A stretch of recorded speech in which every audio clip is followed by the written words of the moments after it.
Good evening and welcome to Philly Live. I'm your guest host, Henry Veguilla, your local connection. Tonight, photographer Tony Ward.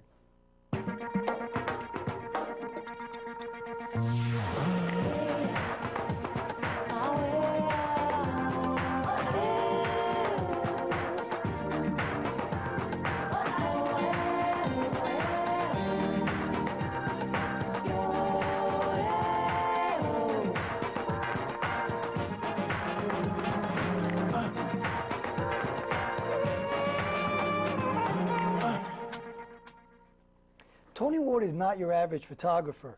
His award-winning work is focused on the world of erotica and sex, two topics that are off limits usually to public conversation.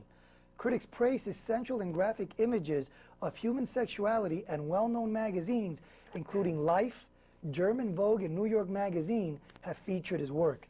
He started his career as a corporate photographer and later moved into his specialty of erotic art photography. His work appears regularly in Penthouse magazine, and he's published several books, including one due out next month. Tony is a Philadelphia native, he's married, and he has 3 children. A quick warning to our viewers, tonight some may find this subject offensive, and parents, please use your discretion with minors. Tony, welcome to the show. Good evening, Henry. Nice to meet you. Yeah, it's a pleasure to have you here.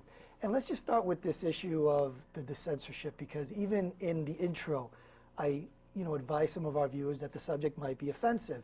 You've dealt with this, obviously, for as long as you've been doing this. What is it about this subject of erotica, photography, sex, that people are just so hung up on? Well, censorship always comes up. And in fact, just recently, upon the publication of my new book, Tableau Vivant, I received a letter from my publisher, who is actually from Zurich, Switzerland, saying that one of the pictures that I wanted very much to be in this publication has been censored. And the picture is a parody I did on former President Bill Clinton during his sexcapade. So I did a depiction of that using a fake mask and so on. And they sent the picture to a very well-known lawyer in New York, and the lawyer wrote a letter advising against the publication of the image. So even in this context, I'm being censored. And you've done, obviously, a lot of work in Europe. You've done a lot of work here. Your work has taken you all over the world. Tell me a little bit about how your work is perceived, or erotic art photography perceived in Europe versus the U.S., because we have the perception that in Europe people are really free spirits and this isn't an issue, but it is. It is, and it's really kind of a case-by-case individual basis. I've met Europeans who are just as to the right as American people who can be to the right, and vice versa. So I really kind of take it as an individual who I'll meet on the street or in during a meeting, and we'll have a dialogue, and then I get a pretty good sense of where they're coming from. So it's, it's a global issue, and depending on the individual, will kind of determine how it goes in terms of the censorship. Not very different here, really, than it is in Europe. People sort of still feel the same way about the subject in general. I think in general, yes, and that's part of what I've learned, since I travel so much.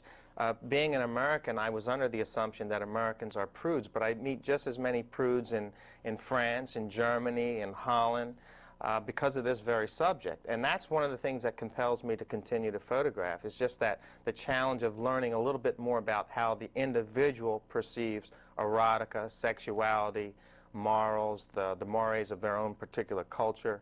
And that really enlivens my spirit and continues to allow me to produce these works. Tony, I want to remind our viewers that you're watching Philly Live. We enjoy taking your phone calls here on the program. And tonight we're dealing with erotic art photography. With us, Tony Ward, a well-known photographer in this field. He's a Philadelphia native, and he's here to take your phone calls tonight. So please pick up the phone and ask your questions. Now let's go back a bit and introduce folks to you as a photographer way back. You didn't always do this kind of work. So just tell me, how did you first pick up a camera and decide that you wanted to be a photographer? Well, in the 70s, when I was in art school, I was influenced by street photography. That's from Life magazine, for example. I really was captivated by the imagery that I saw in Life. And as I was going through school, I picked up a photography course. I really wanted to be a painter, but I didn't have the ability to paint really well. So I just took a course in photography, and my teacher thought I was good at it. And he continued to encourage me, and toward the end of my undergraduate education, he said I should go to graduate school. So I was very fortunate to get into the Rochester Institute of Technology. From there, I learned more of the technical aspects of the medium. I also had the great benefit in the late 70s to study with some very well-known figures in the art of photography, and also critics like Susan Sontag I did a workshop with, and many, many other people came through the Institute. So at the end of my 2 years there, I needed a job, so I came back to Philadelphia. I assisted a photographer here in town. As many young photographers do, we usually assist first. It's kind of an apprenticeship. Sure. And then after that, just only about 6 months into that, I got a job with SmithKline Beecham Corporation, which at the time was SmithKline in French. They've gone through quite a number of changes in their names So you're working over the with years. this large pharmaceutical... But I worked with this large drug company, Right. and it was a wonderful experience. I got to travel the world. I had never been to Europe before. My first trip, I think, was to Paris. I was staying at the Intercontinental Hotel. All at their expense. Yeah, all at their expense. I flew on the Concorde, and I learned my craft, and I was really good at it. And for 4 years, I did that. All along, I was still interested in my personal work because as a Rochester, as a student in school, you're encouraged to do personal projects. So for four years, I did the professional thing, and I was always in the back of my mind wanting to do other projects on my own, which I didn't really have much time to do. But I did one story on the House of Prayer, which is here in South Philadelphia. It was kind of a documentary on a church that my grandmother at the time belonged to. So that was like the one thing that I did that encouraged me that, hey, even though you're a professional now, you can You're still also an artist, you really. can start, yeah, you can still develop your art and think passionately about your work. Let's take our first call. We have Charnel on the line. Charnel, welcome to Philly Live. What is your question for Tony Ward? Yes, my question is, I want to know, what is the age for pornography? How do I get into how would I be able to get into pornography, and is there a certain image that I have to maintain? I really couldn't hear that question, but Charnel, you may want to call again. I really didn't get the gist of your question. I did hear the word pornography there, and why don't we just deal with that subject while we're at it? You work for Penthouse. Yes. That's a pornographic magazine. Would be classified as such. Yes. Tell me, well, let's continue where you were, because we were getting there. You started doing some personal art, and then one day you were telling me when we were off camera, boom, something hit you, and you said, man, I'm bored, I want to do this kind of work. How did that happen? Well, in 1984, I left SmithKline, and I started my own photo studio. I had my own business here in Philadelphia, and I did that from 84 until 1993.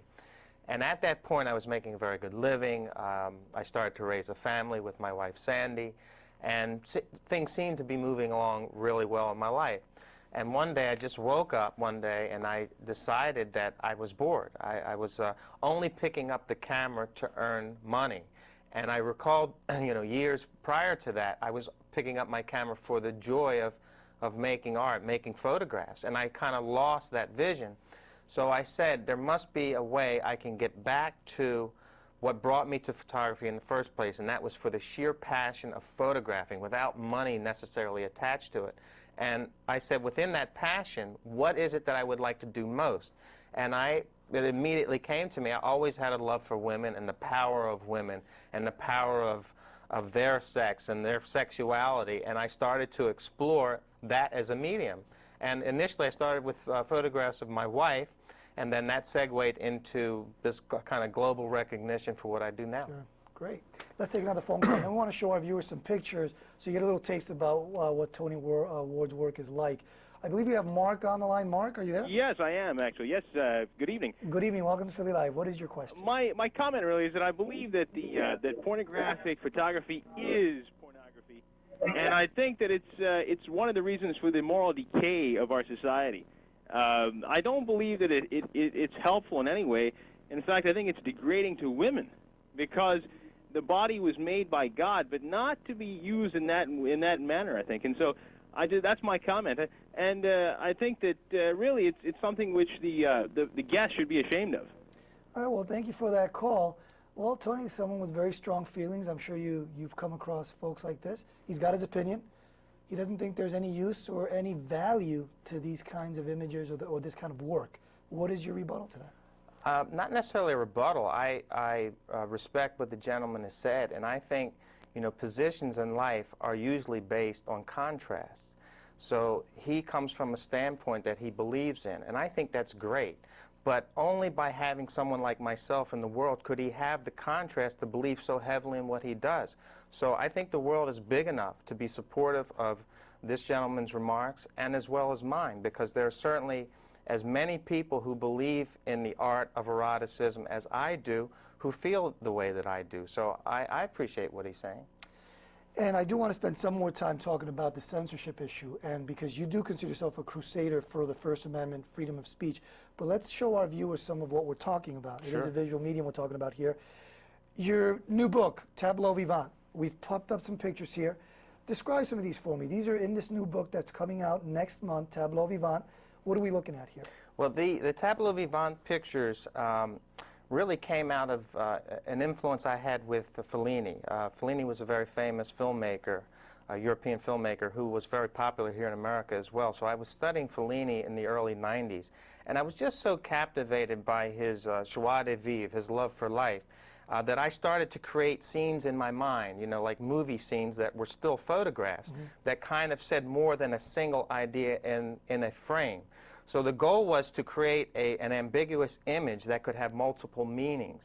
And I started to study the history of Tableau Vivant. It was actually a theater game in the 19th century when we didn't have television. People would kind of dress in costumes and depict scenes from paintings as a form of entertainment. So I thought of the idea of doing a modern-day tableau. I had done some research, and I haven't seen a book like this in all of the history that I've studied, and that was kind of the genesis of it. And the pictures that you've seen on television were all done around Philadelphia, and actually, you know, Philadelphia is a very small town, and you may be familiar with some of the people. Actually, one of the photographs was done at the famous Lebec Farm. At the restaurant? Yes. Now, your subjects, when you work for a magazine like Penthouse, you travel the world for them, you produce your own work, you sell it to them. How does that work? How do you pick your subjects? How do you decide what you're going to photograph, how you're going to photograph? Where does that come from? Oh, okay. It came from actually having a very strong marriage. My wife, Sandy, and I work as a team. And she was a beautiful fashion model in the 70s and still to this day loves to be in front of the camera. So I think what added a lot of credence to my work early on was the fact that I had pictures of Sandy. Then we would show those pictures to potential subjects. And that kind of added a certain credibility to what I was doing. And once we started to build this portfolio, it just created a lot of momentum. And because of the worldwide media that we have access to these days, the internet, email, faxing, TV, and so on, I started to communicate with people from all over the world. And it's so simple now. I check my email every morning, and there's a new person who would like to have an experience with me photographically, and it's just beautiful. Let's take another caller. We have Don on the line. Don, welcome to Philly Live. What is your question? Hi, how are you? I really don't have a question. I just had a comment on the question. The question is erotic photography, art, or pornography? And I basically just want to say that I think it's art. I'm 24 years old, and I'm just starting to get, you know, into my sexuality, and I think more people need to be in touch with their feminine side or their sexuality. Great, thank you. Now, here's obviously someone that has a different opinion from the earlier caller. It's art. It's okay. It's sort of getting in touch with what sexuality is a very important part of the human experience. And that's just exactly what makes the world go around. If we all thought the same and felt the same, it would be a really boring world. But I think the world is big enough that all of these contexts can kind of coexist together. Speaking about, you know, pornography and erotic art, I think there are certainly pornographic images out there. An erotic photograph has a different approach. In my opinion, it has to have certain formal qualities. Just like when an architect builds a building, it has to have a certain structure, it has to have a strong foundation, you have to use certain materials, and then it kind of evolves from there. And I kind of equate my picture making to an architectural process. When I'm doing a photograph of a woman who may be topless or completely naked or making love to a man or a woman, whatever their particular sexual preference, I'm looking at form, shapes, textures. Are the clothes right? Is the hair right? Because I want to create lighting. And yes, I'm not thinking, you know, is she having an orgasm, or is the guy getting off, or is it's she? Very technical. Yeah, it's very technical and it's very organic, and it's a process of creating form. And from that, you know, you can certainly get into the metaphors of the content. But I think a lot of people, when they look at my work, when they assume that it's pornographic, they're not looking at the very foundation of what separates my pictures from the mass pictures that are out there. Now let's get back to a point that that earlier caller made, the one that was saying that he wasn't in agreement with what you do. That you're taking women and you're putting them in degrading positions, but you don't feel like you're doing that. No, nor do the women that I photograph. First of all, I go through a very extensive interview process with everyone that I work with, and I follow the morals and mores of our American culture. First of all, you have to legally be 18 years of age to do this kind of work. So we check their background, we look at their license or passport, make sure that it's really them. Then I ask them questions like, do you have a boyfriend? What would your parents think? Do you think this would have any implication in your life later on? If it does, I don't want to take... So very thorough. Very thorough. We interview the people, and we want to make sure this is what they want to do, because yes, it does impact on their lives. You know, if they work for a corporation or if they become famous, maybe it will come back to haunt them in some way. But even that idea has changed, evidenced by Pamela Anderson, who was caught on tape making love to Tommy Lee. Everyone thought her career would be over, and she's a bigger star now than ever. So I think our psyches are changing slowly but surely when it comes to being more open about sex and sexuality. Let's take another call. I believe we have Tyler on the line. Is that right? Tyra. Tyra, I'm sorry. Welcome to Philly Live. What is your question? Well, I just actually had a comment saying that Tony Ward's art is very tasteful, and I do like it. Giving him a compliment because most people are not strong enough to take this kind of art and be proud of it. Thank you for that call. Now, Tony, you know, again, talk to me a little bit more about the hang-up.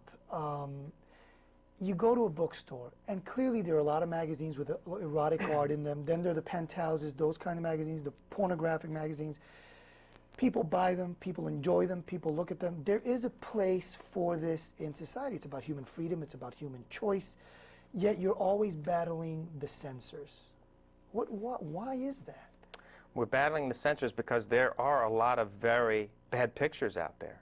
Millions and millions and millions of them. And I absolutely agree if there are certain pictures that don't have any structure, don't have any formal qualities, are degrading to a certain extent. And I believe if the person, man or woman, I mean there are men that do this work also. If something was done without their consent, then I have a problem with that myself. And believe me, I see way more than most people ever will. In balance, there are people who take my position that try to elevate our craft to the level of art. And there's certainly even art establishments who aren't ready to accept that. So there's going to be this continual debate probably for many years to come, but I think, you know, as long as there are people doing it with some degree of quality, that it's consensual, I think it can be enjoyed on multiple levels, even for people who are more from the right wing. And one thing that I find interesting is that you are married, you have 3 children. What about the kids? I mean, do you do this and they're, oh my God, what is Daddy doing? They don't know what Daddy does? Or how have you dealt with that part of it? Yeah, it has been my wife and my idea to be open with our children about what their father does. I'm proud of my work. I think my kids respect what I do. Certainly there are certain photographs that I keep, you know, in a drawer or in my books or whatever that I don't openly display on my walls, because I'm also censoring myself. I mean, censorship is part of being human. And when they're certainly of age, when they're 18 or older, you know, if they want to ask me any questions in detail about the work, I'll be, you know, free to discuss it. But right now, we have a very liberal approach about how we're raising our kids. And for, you know, people who know my children, I think they have a lot of respect and love for my kids. And that's, you know, I think that's a result of the way we raise them. And I guess I bring up the point to sort of maybe emphasize that the fact that you do this kind of work doesn't in any way mean that your children are sort of worse off for it, or condoning it, you've perverted them, or you yeah. recognize that some of this stuff is not for children, and there will be a time when they're of age, like you're saying, they've matured, because we talk about maturity, and once a child matures and becomes an adult, then why not? And imagery like this, I mean, this kind of work raises so many issues, because then we get into, well, when is someone really mature? If you go to Europe, if you live in France, a young teenage girls, 13 or 14, in the eyes of certain European communities, see her as mature. In our culture, 17, 18 seems to be the norm from state to state. So it raises all these, multitudes of questions with respect to how we raise our kids. And, I think the position we've taken is that we do our work with dignity. We do it with respect to everyone that's in our circle. And we try to do it at the highest level of art. And if we can't express ourselves in the American culture within the context of art, then our culture will fail. Because everyone, no matter who they are, respects some degree of art, whether it be landscapes, whether it be still lifes, whether it be a classic nude, whether it be Michelangelo, up to what a guy like myself is doing today. So within that context is where I work, and I'll stay there as long as I possibly can. Let's talk about some of your earlier influences. Obviously, there are many great photographers. You mentioned some off camera, Newton, you mentioned Avedon.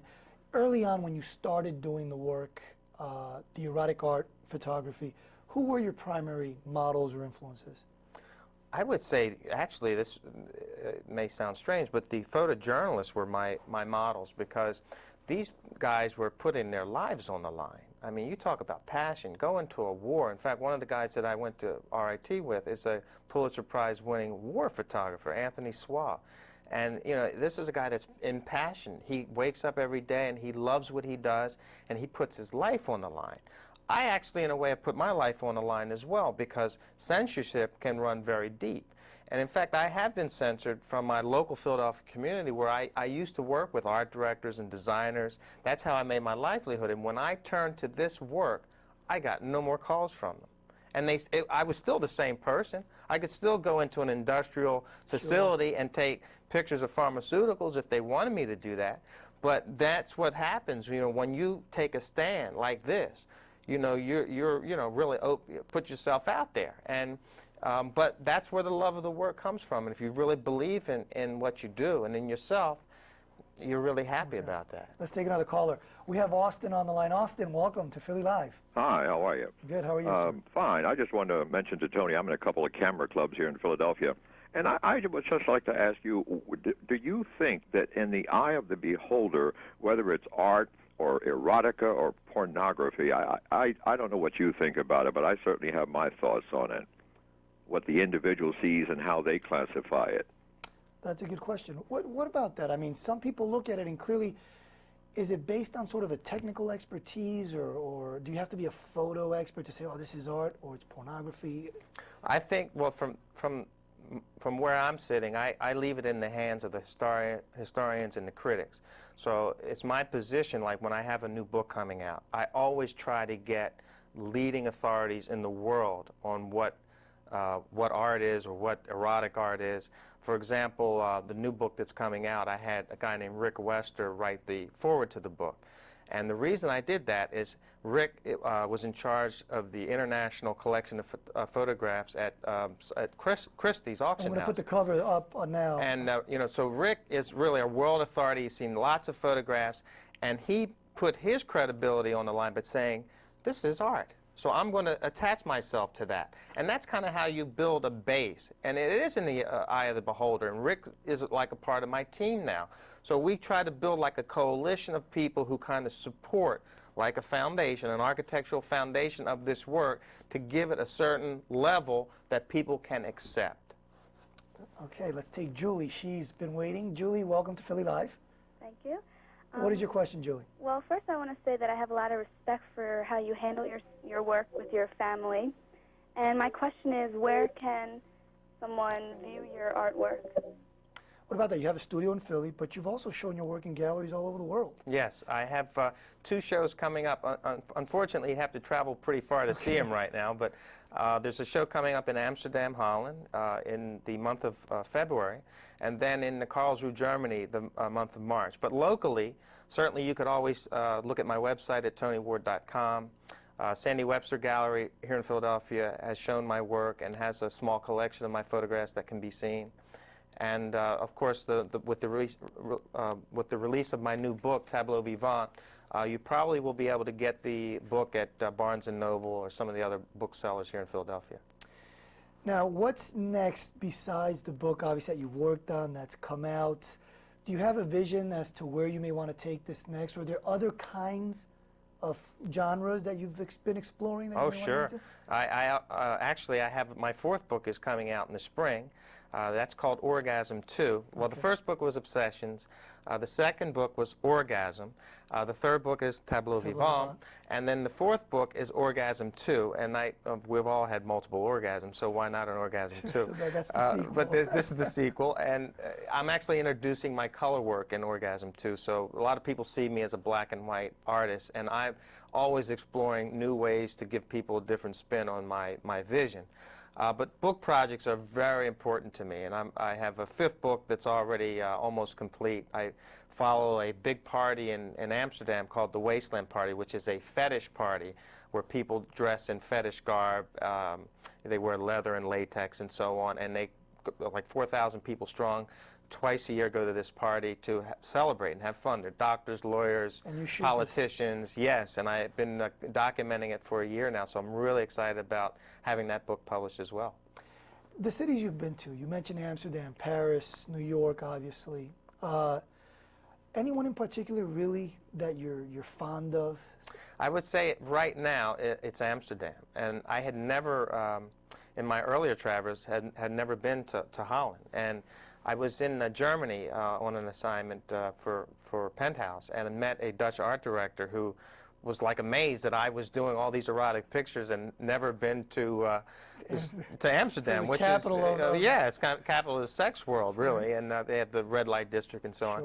So I made it a point to travel there. I've been going for about 2 years now, and I think I've been there 13 or 14 times, and I've established some very good friendships. And that culture seems, even though it's small, it's a very small country, has a very great love for Americans, first of all. That's, English is their second language.